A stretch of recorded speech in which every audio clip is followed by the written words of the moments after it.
ഒരു സാരി കിട്ടിയിരിക്കുകയാണ് സുഹൃത്തുക്കളെ. സാരിയിലെ ഒരു പരീക്ഷണമാണ് ഇന്ന് നിങ്ങളുടെ കയ്യിലുണ്ടാവുമല്ലോ അമ്മമാരെ ഇതുപോലത്തെ സാരി അടിച്ച് അമ്മ ഈ സാരി ഉടുത്തും അടുത്തുകൊണ്ടും ഇതിന്റെ മുന്താണി ഇഷ്ടമില്ലാത്തതുകൊണ്ടും ദാനമായി കിട്ടിയതാണ് എനിക്ക് ഈ സാരി. നന്ദിയുണ്ടമ്മേ, നന്ദി.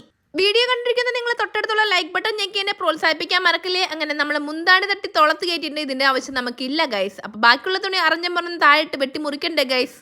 കറക്റ്റ് അളവെടുക്കാൻ അറിയാണ്ട് താഴെ വിരിച്ച് മേത്ത് വെച്ച് ഒട്ടിച്ച് നോക്കിയിട്ടൊക്കെയാണ് ഞാനിത് വെട്ടിമുറിച്ചെടുക്കണേ ഗൈസ്. അപ്പോൾ ഇതിൻ്റെ ഒരു ഇത് നിങ്ങൾക്ക് മനസ്സിലായി കാണുമല്ലോ. ഞാൻ തയ്യൽ പഠിക്കാൻ ഒരാഴ്ച പോയിട്ടുള്ളൂ ഗൈസ്. അങ്ങനെ മുറിച്ചെടുത്തിട്ടുണ്ട്. കഴുത്തിൻ്റെ അളവൊക്കെ മുറിച്ചെടുത്ത് കഴുത്ത് മുറിച്ചു, കൈ മുറിച്ചു, കാല് മുറിച്ചു, എല്ലാം മുറിച്ചെടുത്തിട്ടുണ്ട് ഗൈസ്. തുണിയൊക്കെ മുറിച്ച് തീരുമോന്ന് എനിക്ക് ഡൗട്ട്. ഈ ഒരു അവസരത്തിൽ ഫാഷൻ ഡിസൈനിങ് പഠിക്കുന്ന എല്ലാ ആൾക്കുലത്തുകളെയും ഞാൻ സ്മരിക്കുകയാണ് ഗൈസ്. എൻ്റെ വീടിന് ചുറ്റും തുണി അത്രക്ക് അഹങ്കാരം പാടില്ലല്ലോ എന്ന് പറഞ്ഞ് ഈ ഉടുപ്പ് എനിക്ക് കയറുന്നില്ല ഗൈസ്. ഇവനെ കയറാൻ സമ്മതിക്കുന്നില്ല. അങ്ങനെ ഞാൻ ഇവനെ വീണ്ടും ഓപ്പറേഷൻ നടത്തുകയാണ്. ഓപ്പറേഷൻ വീണ്ടും ഓപ്പറേഷൻ നടത്തി ഗൈസ്. എന്നിട്ട് ഞാൻ അതിനകത്തൊരു തുണിയൊക്കെ വെച്ച് ഉടുപ്പിച്ച് ഇതുപോലെ ആക്കി എടുത്തിട്ടുണ്ട്. വിട്ട് കൊടുക്കും. നിങ്ങൾ പറഞ്ഞ നാളെ ഞാൻ വേറൊരു സാരി വെട്ടി മുറിച്ചിട്ട് വരാം ഗൈസ്. അപ്പോൾ ഇഷ്ടപ്പെട്ട ലൈക്ക് സബ്സ്ക്രൈബ് ചെയ്ത് കൂടെ മറക്കില്ല. Thank you.